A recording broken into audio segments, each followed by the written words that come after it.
Herzlich willkommen zum Videotutorial von JTL Software. Im folgenden Video möchte ich Ihnen das Bestellwesen, den Einkauf von JTL Wavi vorstellen und Ihnen die wichtigsten Funktionen zeigen. Zunächst starten wir JTL Wavi und gehen dann auf den Button Einkauf. Hier sehen wir zunächst eine Übersicht und sehen Lieferanten, Bestellvorschläge, die Einkaufsliste, ein sehr wichtiges Feature, Preisanfragen, die Sie an Ihre Lieferanten schicken können und die Bestellungen mit den Positionen offen, freigegeben, in Bearbeitung, teilgeliefert, abgeschlossen, Rückstandserinnerung und Dropshipping. Das Thema Dropshipping wird noch einmal in einem separaten Video behandelt. Als erstes möchte ich Ihnen zeigen, wie die Einkaufsliste funktioniert. Die Einkaufsliste ist der letzte Schritt, bevor Sie eine Bestellung tätigen. Hier werden zunächst alle potenziellen Bestellungen gesammelt. Und Sie werden keine Bestellung mehr vergessen. Es gibt nun verschiedene Möglichkeiten, Produkte auf die Einkaufsliste zu setzen. Zuerst wählen wir ein einzelnes Produkt aus. In unserem Beispiel ist es eine lilafarbene Sonnenbrille. Mit einem Rechtsklick gehen wir auf den Artikel und klicken auf Markierte Artikel auf die Einkaufsliste setzen. Es ist natürlich möglich, beliebig viele Artikel zu markieren und diese dann auf die Einkaufsliste zu bringen. Im nächsten Fenster müssen wir noch einmal bestätigen, dass wir diesen Artikel auf die Einkaufsliste setzen möchten. Hier können wir auch noch einmal die Anzahl verändern. Wir bestätigen mit OK und schauen uns nun die Einkaufsliste an. Unsere Sonnenbrille ist nun bereit zum Bestellen. Der Farbton Orange bedeutet, dass die Bestellmenge kleiner ist als die reservierte Menge. Die rosafarbenen Felder sind wie gehabt anklickbar und wir können etwas verändern. Bevor wir jetzt auf die Bestellungen eingehen, zeige ich Ihnen noch weitere Methoden, Produkte auf die Einkaufsliste zu setzen. Hierzu gehen wir als nächstes zu den Bestellvorschlägen. Hier können wir uns Bestellungen nach verschiedenen Kriterien vorschlagen lassen. Wir sehen hier die Möglichkeit, automatische Bestellvorschläge ermitteln zu lassen. Fehlbestände werden direkt berücksichtigt und wir können weiterhin nach Mindestlagerbestand filtern oder einen Bedarf kalkulieren. Wenn wir jetzt auf Vorschläge generieren klicken, werden uns alle Bestellvorschläge mit Fehlbestand angezeigt. Das ist hier in Rot markiert. Nun filtern wir nach Mindestlagerbestand, generieren wieder Vorschläge und es werden weitere entsprechende Produkte hinzugefügt. Als nächstes kalkulieren wir einen Bedarf. Der Bedarf lässt sich als mittlerer Bedarf der letzten x Tage kalkulieren. Das Datum kann dabei frei eingestellt werden. Außerdem lässt sich die Artikelstückzahl für den gewählten Zeitraum einstellen und wir können den Bedarf für x Tage im Voraus kalkulieren. Wir klicken wieder auf Vorschläge generieren und hinzu kommen unsere Artikel mit Bedarf. Diese Filtermöglichkeit eignet sich auch besonders für Saisonware, wie beispielsweise unsere Sonnenbrillen. Hier ganz rechts sehen wir, wie sich die Berechnung im Einzelnen zusammensetzt. Wir haben FB für den Fehlbestand, KB für den kalkulierten Bestand und B für die bereits bestellte Menge. Eben haben wir gesehen, bei dem Mindestlagerbestand wird dann KB durch MB ersetzt. In der Klammer dahinter sehen wir dann die einzelnen Zahlen. Bei unserer lilafarbenen Sonnenbrille setzt sich die Summe nun aus dem Fehlbestand plus kalkulierten Bestand minus bestellter Menge zusammen. Nun markieren wir unsere Bestellvorschläge und gehen auf Artikel auf die Einkaufsliste setzen und schauen uns wieder unsere Einkaufsliste an. Unsere Bestellvorschläge sind nun auch hier zu finden. Als weitere Methode können wir direkt aus Aufträgen heraus etwas auf die Einkaufsliste setzen. Entweder mit Rechtsklick direkt auf den Auftrag, die Fehlbestände. Dies müssen wir im nächsten Fenster dann noch einmal bestätigen und können nun auch noch aus den Auftragdetails heraus Artikel auf die Einkaufsliste setzen. Lachsfarben bedeutet hier, dass diesem Artikel noch kein Lieferant zugeordnet ist. Wir können es markieren und dann auch noch die Anzahl verändern und klicken auf Anzahl bei markierten Artikeln setzen. Hier zählt nicht der Haken, sondern die markierte Zeile. Wir sehen dann hier die veränderte Anzahl der Artikel.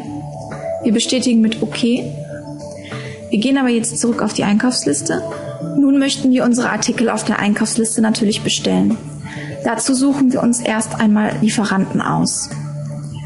Bei unserer Sonnenbrille haben wir 2 zur Auswahl, da diese speziell zu diesem Produkt zugeordnet wurden. Wie das funktioniert, zeige ich Ihnen auch noch. Bei der Lederhandtasche gibt es noch keine Lieferantenzuordnung, deswegen auch die lachsfarbene Markierung. Wir klicken nun hier unten auf Lieferantenzuordnung und können hier Lieferanten bestimmen, die speziell diesen Artikel ausliefern. Der erste hinzugefügte Lieferant wird automatisch als Standardlieferant gesetzt. Das sehen wir an der gelben Markierung. Nun können wir noch weitere Einstellungen vornehmen. Wir können zum Beispiel die Mindestabnahmezahl eintragen, angeben, welches Abnahmeintervall der Lieferant hat, welche Lieferzeit er für diesen Artikel benötigt und wie sein Bestand für diesen Artikel aussieht. Auch die Lieferantenartikelnummer lässt sich hinterlegen, damit der Lieferant auch diesen Artikel eindeutig identifizieren kann. Ebenso wie der Einkaufsnettopreis. Auch Staffelpreise können Sie hier eintragen, sofern Sie das mit dem Lieferanten ausgehandelt haben. Wir wählen jetzt noch einen zweiten Lieferanten aus und könnten nun entscheiden, ob dieser vielleicht als Standardlieferant gesetzt werden soll. Es ist natürlich auch möglich, Standard-Dropshipping-Lieferanten zu setzen, falls diese Dropshipping anbieten. Speichern dann alles ab und gehen wieder zurück zu unserer Einkaufsliste. Hier sehen wir nun, dass der Lieferant für unsere Lederhandtasche gesetzt wurde. Wir haben jetzt aber auch die Möglichkeit, für markierte Artikel hier unten entweder den Standardlieferanten, den schnellsten oder den günstigsten Lieferanten zu setzen. Wir wählen den schnellsten und sehen, dass sich bei unserer Lederhandtasche der Lieferant auf Taschen und Accessoires geändert hat, mit den angepassten Konditionen. Der EK Netto ist jetzt anders, wir haben eine andere Lieferzeit. Diese beträgt nur noch 3 Tage. Wenn wir uns die grüne Sonnenbrille ansehen, sehen wir einen Staffelpreis. Wenn wir nun die Bestellmenge auf die erste Rabattstaffel setzen, erkennen wir hier, dass uns direkt ein Hinweis auf die zweite nächstmögliche Staffel gezeigt wird. Es gibt natürlich noch weitere Möglichkeiten, Lieferanten zuzuordnen. Hierzu rufen wir wieder unsere Produkte auf, suchen die Brille heraus und gehen in die Artikeldetails. Unten können wir nun Lieferanten zuordnen.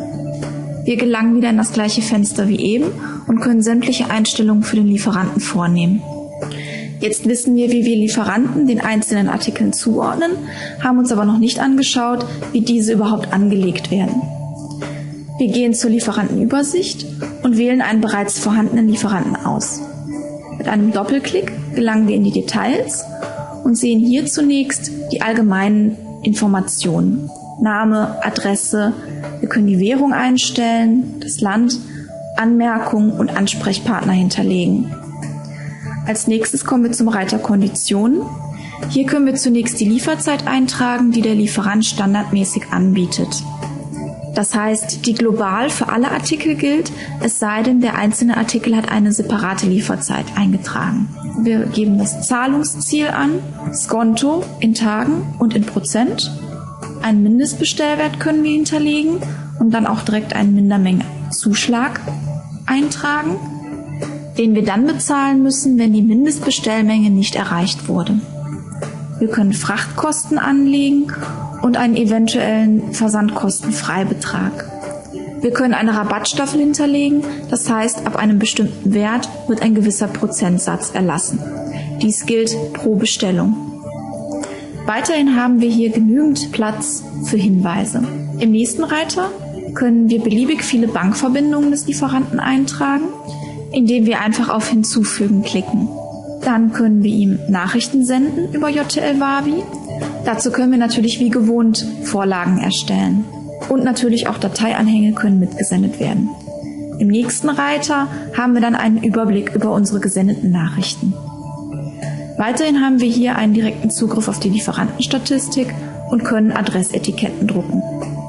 Wir speichern alles ab und unser Lieferant wurde aktualisiert. Wenn wir einen Lieferanten markieren, sehen wir hier unten rechts auch bereits getätigte Bestellungen. Wir können hier jederzeit Lieferanten hinzufügen, bearbeiten, löschen, direkte Nachrichten senden oder auch von hier aus bestellen. Wir klicken auf Bestellen und können von hier aus manuelle Bestellungen tätigen. Wir sehen hier alle wichtigen Daten, die Adresse des Lieferanten, an welches Lager geliefert werden soll, die Rechnungsadresse und wir können die Artikel zum Beispiel nach Artikelnummer oder nach Namen filtern.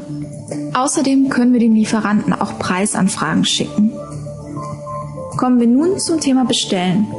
Wir gehen zurück zur Einkaufsliste und möchten nun alles auf der Liste bestellen. Das lösen wir mit diesem Button aus. Wir können natürlich auch nur markierte Artikel bestellen. In diesem Fenster müssen wir die Bestellung noch bestätigen. Wir sehen in der Übersicht die Bestellungen für die jeweiligen Lieferanten mit der Anzahl der Artikel, dem Gesamteinkaufsnettopreis und einem eventuellen Mindestbestellwert. Wenn wir Details wissen wollen, klicken wir auf eine der Bestellungen und sehen dann hier unten sämtliche Bestellpositionen von dieser Bestellung. Vor der Bestellung könnten wir jetzt auch noch eine Preisanfrage senden. Jetzt bestellen wir alles und finden das nun unter Bestellungen. Hier werden alle Bestellungen angezeigt, egal mit welchem Status sie versehen sind. Unsere Bestellung hat den Status freigegeben. In der Rechteverwaltung bestimmen Sie, welcher Mitarbeiter Lieferantenbestellungen freigeben und damit auch auslösen darf. Unsere Bestellung ist natürlich auch direkt unter freigegeben zu finden. Gehen wir zurück zur Übersicht und wählen nun eine Position aus und haben nun verschiedene Möglichkeiten. Wir können die Bestellung ansehen, drucken, duplizieren, löschen, aber wir setzen diese jetzt auf in Bearbeitung. Wir sehen, dass der Status sich nun von freigegeben auf in Bearbeitung geändert hat. Nun nehmen wir an, unsere Ware ist angekommen, also gehen wir in den Wareneingang. Hier können wir die Lieferung verbuchen. Alle Sonnenbrillen sind bereits verzeichnet. Wir könnten aber auch noch weitere Ware aufrufen, indem wir nach Bestellnummern oder Gutschriften filtern oder mit dem freien Wareneingang manuell ein Produkt einbuchen. Auch das Lager können wir hier auswählen und können eine Lieferscheinnummer eintragen. In der Übersicht sehen wir unsere Artikel, die bestellte Menge, ob bereits etwas geliefert wurde und dass die Bestellung noch nicht übernommen wurde. Wir gehen auf Auswahl übernehmen, sehen nun, dass die Bestellposition in die Wareneingangsvorschau übernommen wurde, wie hier unten verzeichnet. Wir könnten nun noch den Wareneingang bearbeiten oder Etiketten drucken und jetzt buchen wir die Bestellung.